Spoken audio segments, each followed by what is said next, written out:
all at Shivam Classes and Physics Zone. Today we are going to discuss about the 11th standard. Name of the chapter is Mechanical Properties of Solid. Okay, उसके अंदर हम discuss क्या करने वाले हैं. तो सबसे पहले सॉलिड क्या होता है. सॉलिड के ऊपर अगर हम फोर्स लगाते हैं, if we apply the force over a solid portion, तो उसके अंदर कैसे चेंजेस आते हैं. इंटरमोलिकुलर डिस्टेंस चेंज होने की वजह से वहाँ पे जो चेंजेस आने वाले हैं और बॉडी कैसे रिएक्ट करती है, how the body reacts on the application of the force, that we are going to study here. Okay, so first of all mechanical properties को पढ़ने के लिए शुरुआत हम करेंगे फ्रॉम द रिजिड बॉडी. कहाँ से शुरू करेंगे? Rigid body. As in the 7th chapter we have started from the rigid body, तो यहाँ पर भी शुरुआत करेंगे कहाँ से? From the rigid body. Rigid body किसको बोला जाएगा? कि if any body is having motion in single direction, तो उसके जितने भी पार्टिकल है वो वही डायरेक्शन में मूव कर रहे हैं और relative distance between each particle is constant.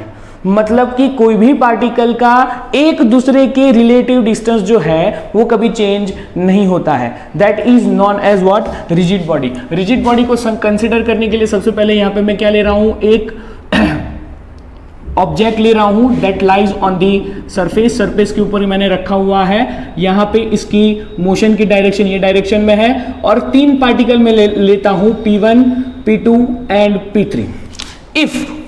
If whole object का सेंटर ऑफ मास जो है here, considering the centre of mass, और उसकी मोशन का पाथ ये है, तो उसके पैरेलल डायरेक्शन के अंदर ही हर एक पार्टिकल की मोशन होने वाली है. यानी कि P1 की डायरेक्शन भी यही होगी, P2 की डायरेक्शन भी यही होगी और P3 की डायरेक्शन भी यही होगी. ठीक है. Now we are considering the relative distance between all 3 particles. मतलब पहले और दूसरे के बीच का जो रिलेटिव डिस्टेंस है ये दैट इज x1, और इन दोनों के बीच का जो रिलेटिव डिस्टेंस है x2. कोई भी टाइम पे अगर आप उन दोनों के बीच का रिलेटिव डिस्टेंस लेते हैं तो वो क्या रहेगा? कांस्टेंट रहेगा. क्या रहेगा? कांस्टेंट रहेगा. सो that is what our rigid body. अब यहां पे रिजिड बॉडी की मोशन के लिए हमने फोर्स अप्लाई किया होता है. क्या अप्लाई किया होता है? फोर्स. 2 टाइप के फोर्स होते हैं. पहले टाइप का जो फोर्स होता है वो उसकी मोशन को चेंज करता है, और दूसरे टाइप का जो फोर्स होता है वो उसके जो शेप एंड साइज होते हैं उसको इफेक्ट करता है. So here we are going to discuss about the forces which changes its shape and size. जो उसके शेप एंड साइज चेंज करेंगे उसके बारे में हम पढ़ने वाले हैं. तो first of all name of that force, that is deforming force. What is that? Deforming force. What is deforming force? If the applied force is going to change the dimension of body, applied force is going to change the dimension of body, then force is known as what? Deforming force. Applied force is going to change the dimensions of body, then force is deforming force. क्या बोला जाएगा उसको? Deforming force बोला जाएगा. Now if we applied the force on rigid body, अगर deforming force हमने apply किया है, suppose this is a duster considered as a solid body, and we apply the deforming force on that, it is not going to change its shape and size. वो उसका shape and size change करने वाला नहीं है. So if we talk about the rigid body on the application of the deforming force, rigid body is not going to change its shape and size. So due to deforming force, rigid body never changes its shape and size. Clear? Now the next thing is कि अगर कोई body जो है उसका shape and size change नहीं करती है तो कोई भी बॉडी परफेक्ट रिजिड बॉडी होगी? क्यों नहीं होगी? कोई भी बॉडी परफेक्ट रिजिड बॉडी नहीं हो सकती, क्योंकि अगर मैं इसके ऊपर फोर्स अप्लाई करता हूं तो एक फोर्स कि एप्लीकेशन के ऊपर कोई एक फोर्स ऐसा मिलेगा जिसकी एप्लीकेशन के ऊपर ये क्या हो जाएगा, टूट जाएगा, it will break.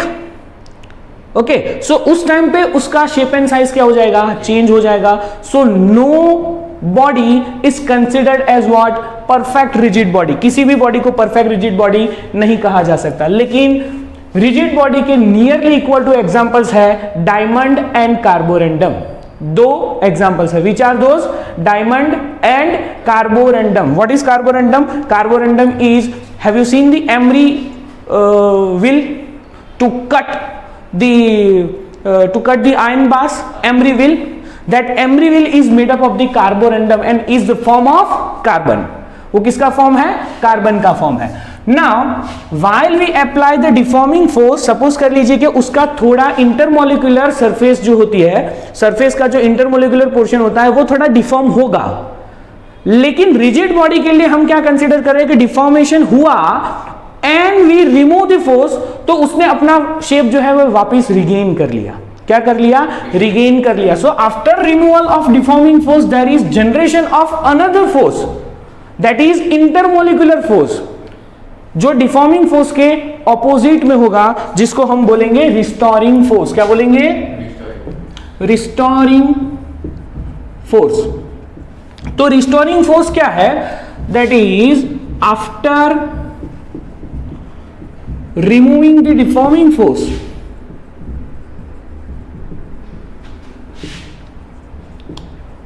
intermolecular force arises due to which the body regains its original shape and size, we can say dimensions, right?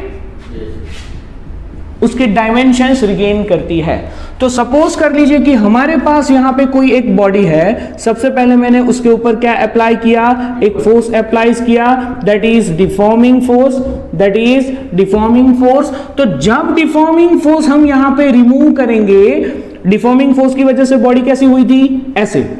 Deforming force जब हमने अप्लाई किया तो बॉडी का shape and size, upper portion change हुआ। While we are, जब ये apply हुआ था तब रिस्टोरिंग फोर्स क्या हो गया, प्रोड्यूस हो गया, प्रोड्यूस्ड रिस्टोरिंग फोर्स। अब जब मैंने ये डिफॉर्मिंग फोर्स जो है वो रिमूव किया तो बॉडी जो है वो उसके ओरिजिनल शेप एंड साइज में आ जाएगी due to restoring force. Restoring force की वजह से कहां पे आएगी, उसके ओरिजिनल शेप एंड साइज में वापस आ जाएगा। That restoring force is considered for its regaining portion of shape and size. Shape and size को रिगेन करने के लिए रिस्टोरिंग फोर्स रिस्पॉन्सिबल है। Now if restoring force is generated then body is gaining its own shape and size again. तो वो property को हम बोलेंगे इलास्टिसिटी। क्या बोलेंगे, elasticity. The in property of matter और बॉडी और सब्सटेंस, कुछ भी बोल सकते हैं, due to which it is gaining its original shape and size. लेकिन यहां पे एक कंडीशन डालेंगे, after removing force that is deforming. समझ में आ रहा है, कोई भी बॉडी परफेक्ट इलास्टिक बॉडी नहीं है। परफेक्ट इलास्टिक बॉडी किसको बोला जाएगा, if that is gaining its original shape and size perfectly, that is perfect elastic body. Not a single body is considered as a perfect elastic body, but nearly equal to two bodies are considered as perfect elastic body. First one that is mud. कौन सा, mud, ठीक है, mud को बोला जाता है perfect elastic body। और second one that is diamond और carborundum, ठीक है, क्योंकि उसको तुम कितना भी फोर्स लगा लो उसका शेप एंड साइज चेंज होने वाला नहीं है। So that is why it is perfect elastic body. समझ में आया?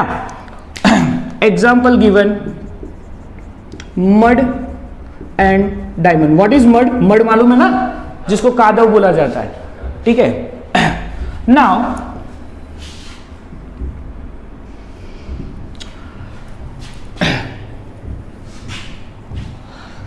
After the elasticity we have what? Plasticity. हमारे पास क्या है? Plasticity. If any body is not gaining its original shape and size, अगर कोई बॉडी उसका original shape and size is not gain नहीं करती है, मतलब कि whichever body is not an elastic body, उसको क्या बोला जाएगा? Plastic body. समझ में आ रहा है? तो जनरली जितनी भी बॉडीज होती है वो ज्यादातर क्या होती है? प्लास्टिक बॉडी होती है after application of some deforming force. Deforming force के लिए एक लिमिट के बाद इलास्टिसिटी को रिगेन करना 100% पॉसिबल नहीं होता है. सो तो वो बॉडी कौन सी बन जाएगी? प्लास्टिक बॉडी हो जाएगी. समझ में आ रहा है? Now the next topic to understand the mechanical properties of solid, we apply the force. अब फोर्स कहां पे अप्लाई हुआ? Over a surface. तो फोर्स अपॉन एरिया, वहां पे डिफॉर्मिंग फोर्स जनरेट हुआ, सॉरी रिस्टोरिंग फोर्स जनरेट हुआ. अब रिस्टोरिंग फोर्स आपका शेप एंड साइज क्या कर रहा है? रिगेन कर रहा है. तो here the responsible force to regain its original shape and size वो इसीलिए है क्योंकि हमने वहां पे एक डिफॉर्मिंग फोर्स अप्लाई किया, जिसकी वजह से मॉलिक्यूल्स के ऊपर क्या जनरेट हुआ? प्रेशर स्ट्रेस जनरेट हुआ. क्या हुआ? One kind of stress generate हुआ, one kind of solid pressure generate हुआ. तो that stress we need to define in mechanical property. समझ में आया? क्योंकि हमने अप्लाइड फोर्स जनरेट किया है, अप्लाइड फोर्स की वजह से रिस्टोरिंग फोर्स जनरेट हुआ and over a cross sectional area, तो portion which is under force is having some stress. So defining stress here, stress that is considered as sigma. अब stress का equation क्या है? That is restoring force of body per cross sectional area of application, जहां पे हमने apply किया होगा restoring force, that is non as stress. अब that is why F is equal to F restoring upon cross sectional area SI unit of sigma, that is equal to newton per metre square. अब ये restoring force जो है वो internal force है ना, हाँ के ना? सो क्योंकि इंटरनली जनरेट हुआ है by the molecules, so F internal divided by A, ऐसे भी बोला जा सकता है. समझ में आ रहा है कि नहीं? अब अगर हमारे पास कोई एक परफेक्ट बॉडी है, if we have perfect elastic body, तो परफेक्ट इलास्टिक बॉडी के लिए force which is deforming, that is force of restoring. समझ में आ रहा है कि नहीं? हाँ के ना? तो तब जाके आपका सिग्मा जो होगा that is deforming force is equal to force restoring force, दोनों का क्रॉस सेक्शनल एरिया. तो क्या रहने वाला है? अब ये डिफॉर्मिंग फोर्स जो है वो आपका F एक्सटर्नल है और रिस्टोरिंग फोर्स जो है वो इंटरनल है. समझ में आ रहा है कि नहीं? तो जब परफेक्ट इलास्टिक बॉडी की बात करता है, तुम डिफॉर्मिंग फोर्स लो या डिफॉर्मिंग लो या रिस्टोरिंग फोर्स लो, कोई फर्क पड़ता नहीं है. Note down here that in this chapter mostly we are considering deforming force is equal to restoring force.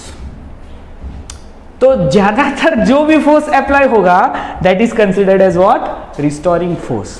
समझ में आ गया इतना? Now types of stress. Types of stress. Stress जो होता है वो mainly according to the application of force, according to the application of force कितने टाइप में डिवाइड होता है? 2 टाइप के अंदर डिवाइड होता है। और उसके वजह से फोर्स की वजह से स्ट्रेस भी कितने टाइप का मिलता है? 2 टाइप का मिलता है। So first one that is longitudinal stress and tangential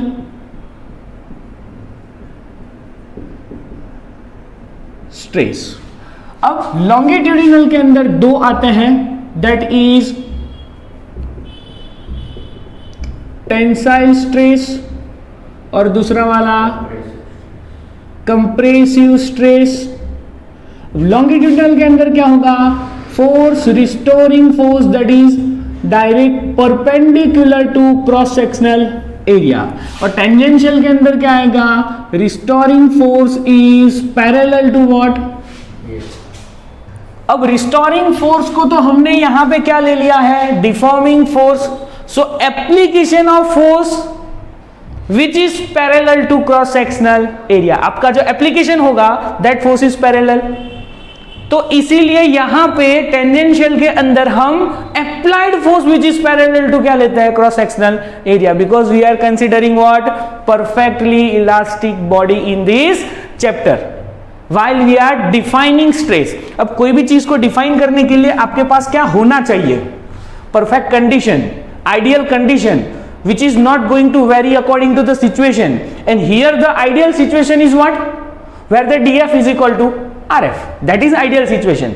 तो ये सबको डिफाइन करने के लिए आपको लेना क्या पड़ेगा?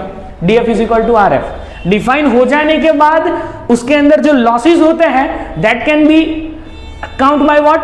error। And where is error? Error that is in chapter number 2, absolute error, relative error, percentage error, वो सारी errors थी that has been found by that equations।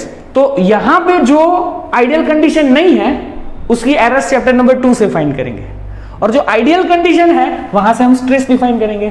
तो यहां पे एक चीज याद रखनी है, अगर MCQ आता है तो आपको पूछेंगे इलोंगेशन पर लेंथ, ऐसा कुछ पूछेंगे, तो there is change of length per length, तो दैट इज चैप्टर नंबर 2। समझ में आ रहा है? Absolute error. तो 2 चैप्टर्स को एक साथ लाने में कोई दिक्कत होनी चाहिए नहीं। That is only if possible if you have the concept clearance. सबसे पहले आपका कॉन्सेप्ट क्लियर होना चाहिए। समझ में आ रहा है? Is that clear? Doubt till now? कोई डाउट है यहां पे? ओके, सो हियर हम क्या ले रहे हैं? Force that is deforming which is parallel to what? Area. सबसे पहले शुरू करते हैं टेंसाइल स्ट्रेस। टेंसाइल स्ट्रेस को बोला जाता है sigma S, that is equal to force that is tensile plus cross sectional area. Suppose कीजिए कि हमारे पास यहां पे एक रिजिड बार है। क्या है हमारे पास? बार। रिजिड बार को मैंने यहां पे हिंग कर दिया है, मतलब उसको लगा दिया, हिंग कर दिया है, मतलब उसको अच्छे से चिपका दिया है। तो ये वाला पोर्शन जो है वो चेंज होने वाला नहीं है, और यहां से आपका निकल रहा है क्या? बार। है या ना बोल? अब मैंने यहां पे फोर्स अप्लाई किया दैट इज एफ टेंसाइल। क्या अप्लाई किया? F tensile. एफ टेंसाइल की वजह से अपना जो ये बार है वो बार कहां पे मूव करके जाएगा? यहां पे था ना, तो कितना लंबा होगा? इतना लंबा होगा। सपोज कर लीजिए कि हमारे पास इतनी लेंथ स्मॉल एल थी, तो उसके अंदर चेंजेस जो आ रहे हैं दैट इज डेल्टा एल। समझ में आया? तो ऐसे लॉन्गिट्यूडिनल चेंज। अब लॉन्गिट्यूडिनल क्यों बोला? यहां पे क्रॉस सेक्शनल एरिया देखिए, समझ में आ रहा है? अब दूसरी एक चीज मैं यहां पे बोल रहा हूं, बहुत इंपॉर्टेंट है। हाँ, area vector which is parallel to your applied force. देखिए, समझ में आ रहा है कि नहीं? yes. अगर वेक्टर फॉर्मेशन में ले लिया तो your applied area vector is parallel to what? Force. तब जाके आपका लॉन्गिट्यूडनल फोर्स कंसीडर होगा, वरना कंसीडर नहीं होगा। और ये अपना क्रॉस सेक्शनल एरिया है। क्रॉस सेक्शनल एरिया को तो ये कौन सा है, परपेंडिकुलर ही है। समझ में आ गया? और जिसकी वजह से यहाँ पे क्या हो रहा है, टेंसाइल हो रहा है। समझ में एकदम clear? Now so that is force upon area. SI unit क्या हो जाएगा उसका, SI unit that is always constant, newton upon metre square. अगर आपको डायमेंशनल फॉर्मूला डिराइव करना है, dimensional formula m1 l1 t raised to -2 that is of newton and divided by l square, तो l square ऊपर आएगा तो m1 l1 -2 सो हो जाएगा -1, so will equal to m1 l -1 t raised to -2। Clear? Now that is second one, that is compressive stress. ठीक है, compressive stress के अंदर आपके पास फोर्स क्या होगा, compressive upon cross sectional area. अब यही वाली फिगर को मैं फिर से यहां पे कंसीडर कर रहा हूं कि हमारे पास यहां पे एक क्या है, लेंथ है, बार है, that is hinged at this point, right, जिसकी लेंथ हमारे पास कितनी है, L है। And if we have applied inward तो that is F compressive, that F compressive will compress our bar. तो बार जो है वो इतना कम होगा, that is डेल्टा L। समझ में आ रहा है ना? इतना उसका लेंथ क्या होगा, कम होगा। तो यहां पे हमको क्या मिलेगा, L dash. So L dash is equal to what, L plus delta L always. अब यहां पे डेल्टा L इंक्रीज हो गया तो प्लस डेल्टा L होगा, plus delta L। Length increase होती है तो it will become what, positive. और अगर लेंथ डिक्रीज हुई तो यहां पे कंसीडर कीजिए नेगेटिव। तो जनरल इक्वेशन L डैश का क्या हो गया, L plus delta L। Is that clear? Video is running और नॉट? वीडियो रनिंग चल, okay, that is compressive stress. Okay, now third one that is tangential stress. अब tangential stress को generally हम define करते हैं एज शियर स्ट्रेस। कैसे define करते हैं, शियर स्ट्रेस से डिफाइन करते हैं। उसकी फिगर मस्त है, ठीक है, देखना। Suppose we have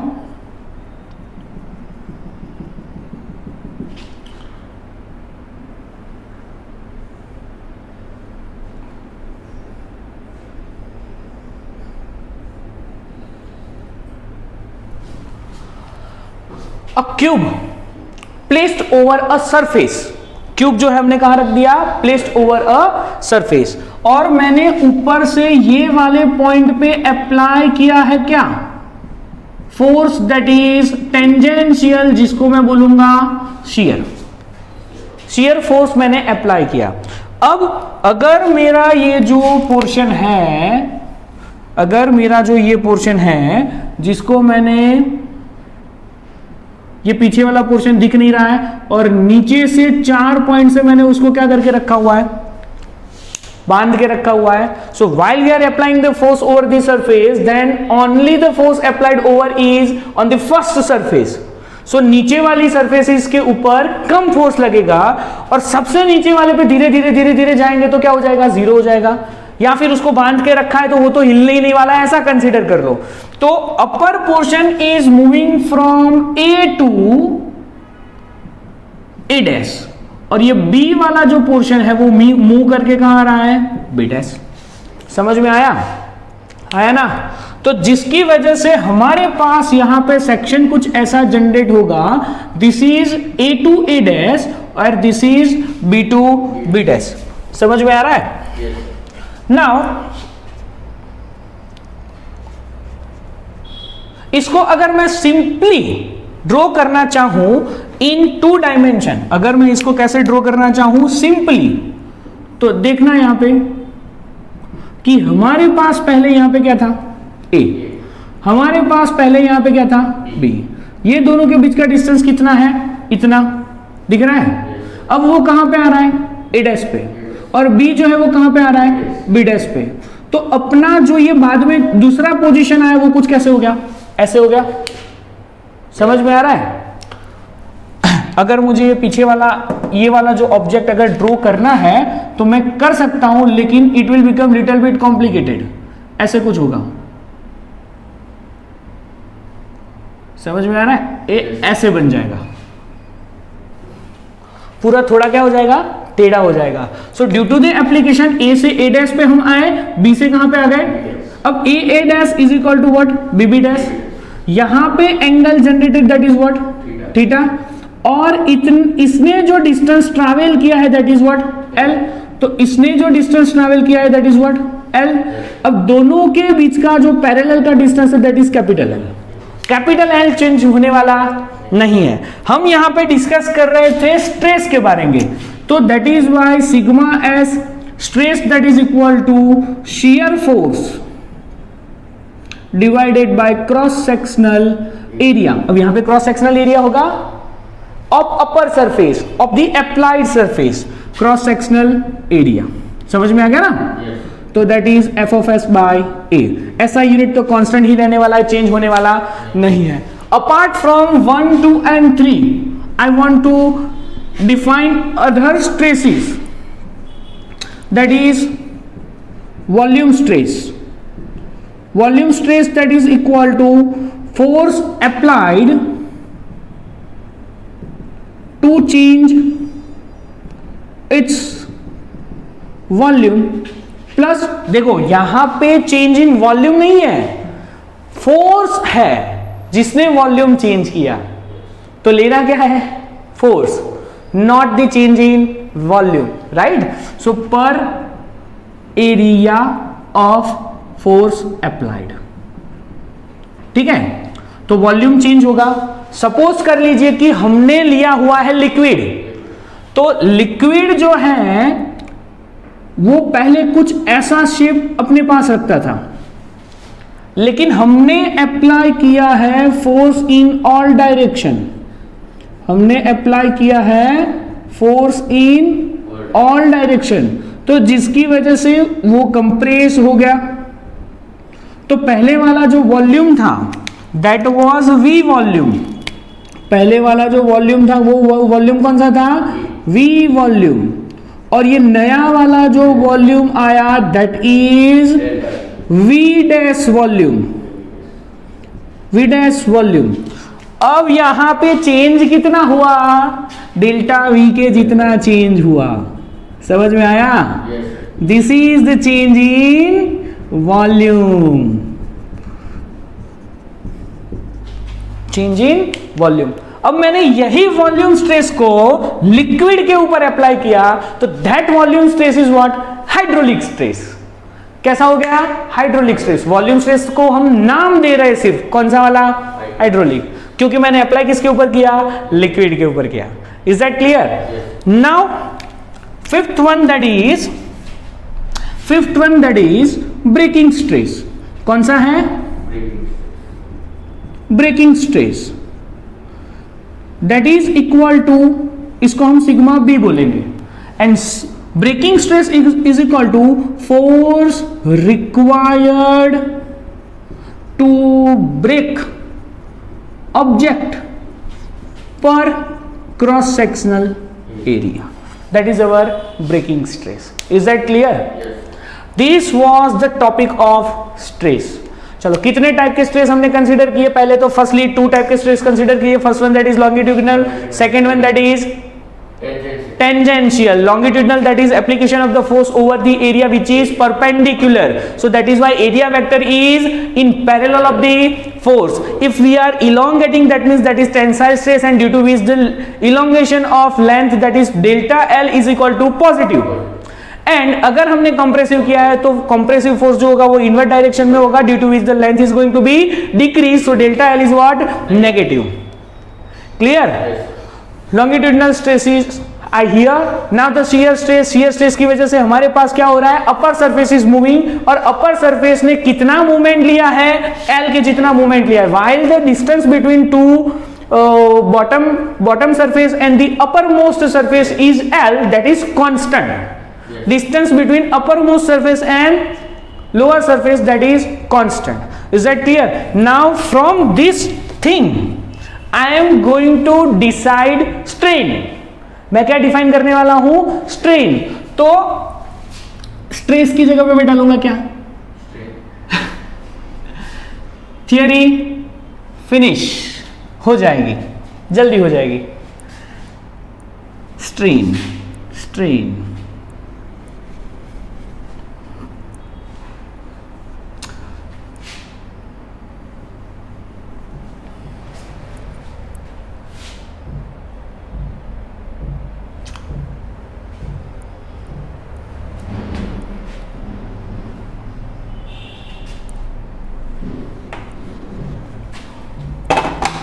so I am defining what?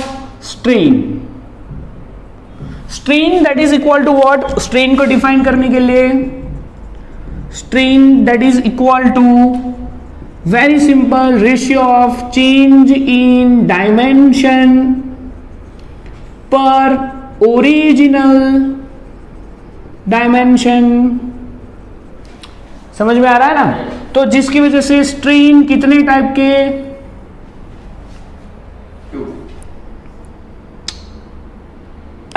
linear strain,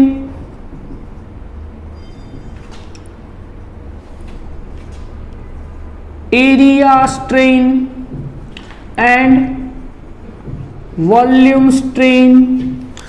Linear strain that means delta L upon L, area strain that is equal to delta A upon A, volume strain that is equal to delta V upon V. I am combining the chapter with 11th chapter. Name of the chapter that is properties of thermal properties, जिसके अंदर with the temperature we are changing its dimensions, we are changing the dimension of body. 11th chapter के अंदर आता है ना?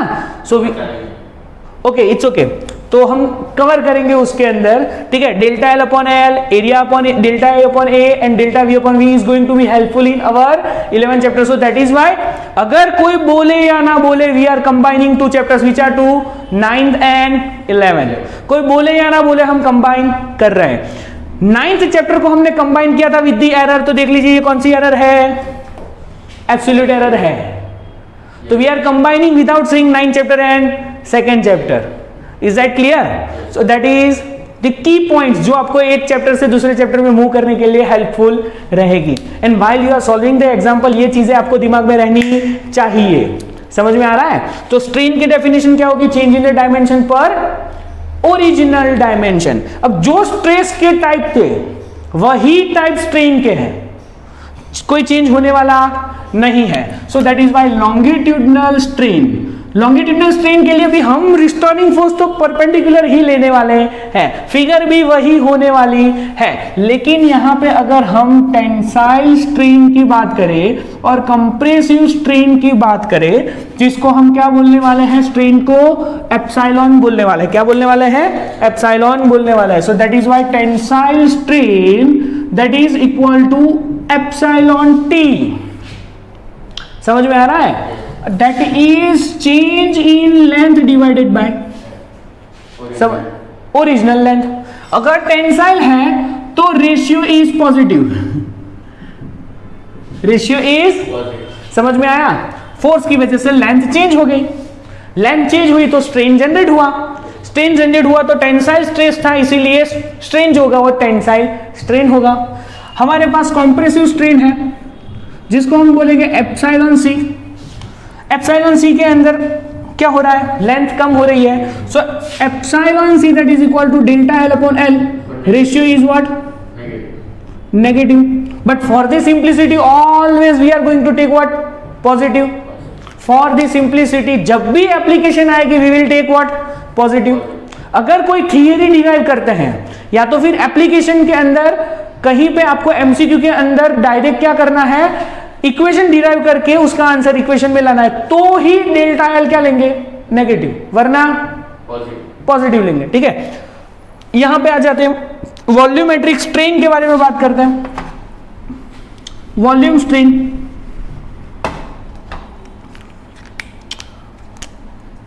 Volume strain that is epsilon we.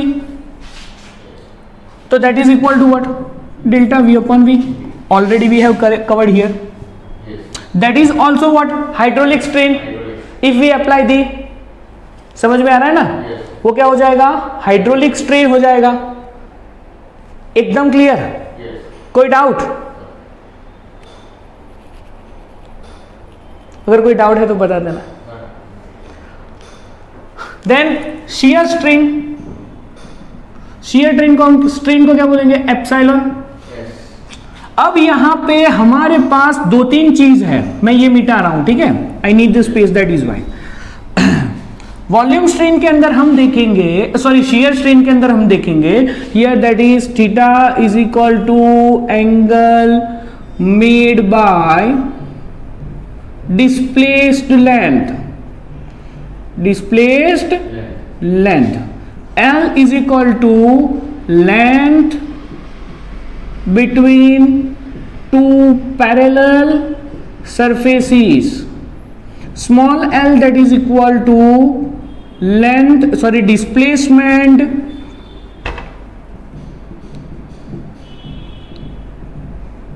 made by each particle of surface on which we have applied the force. हमने क्या decide किया, force जहां पे अप्लाई किया है उसके सभी पार्टिकल का डिस्प्लेसमेंट कितना होगा, एल के जितना ही होगा। हियर कंसीडर कर लीजिए एक इक्वेशन,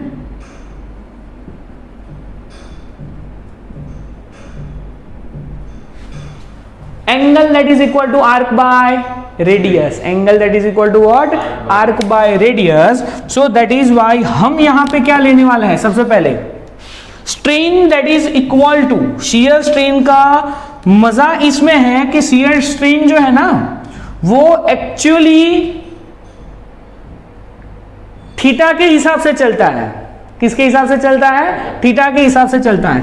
तो हम यहां पे लेंगे shear strain that is epsilon s that is equal to what, tan theta, that is equal to what, tan theta is equal to front side upon adjacent side, so that is small l upon capital L।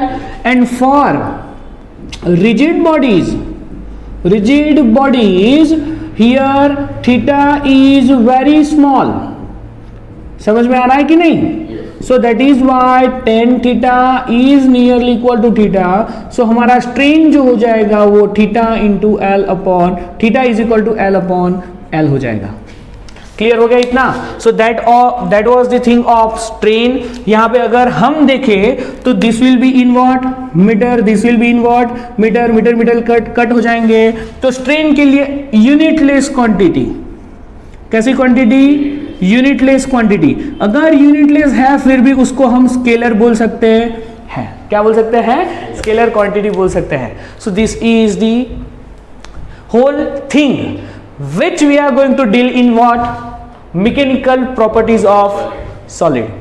okay, in the next session we will discuss about what, the Hooke's law, elasticity of any material, stress strain diagram, and the ratios of elastic moduli, different ratios of elastic moduli। and after that two most IMP theories। first one, that is due to the elongation in length of any road due to its own weight, मतलब किसी road का खुद का जो मास होता है वो मास की वजह से उसकी लेंथ में जो इंक्रीमेंट आता है उसकी वजह से अपना बल्क यंग्स मॉड्यूलस क्या होता है, मॉड्यूलस ऑफ यंग्स मॉड्यूलस क्या होता है वो। और second thing, due to that elongation of rod उसके अंदर जो पोटेंशियल एनर्जी चेंज होगी उसकी वजह से, पोटेंशियल एनर्जी चेंज होने की वजह से वहां पे उसके खुद के अंदर जो एनर्जी स्टोर होती है, due to the change in potential energy stored in rod. Chapter will be finished in the next session. Okay, thank you. पढ़ते रहिए, आगे बढ़ते रहिए। Thank you.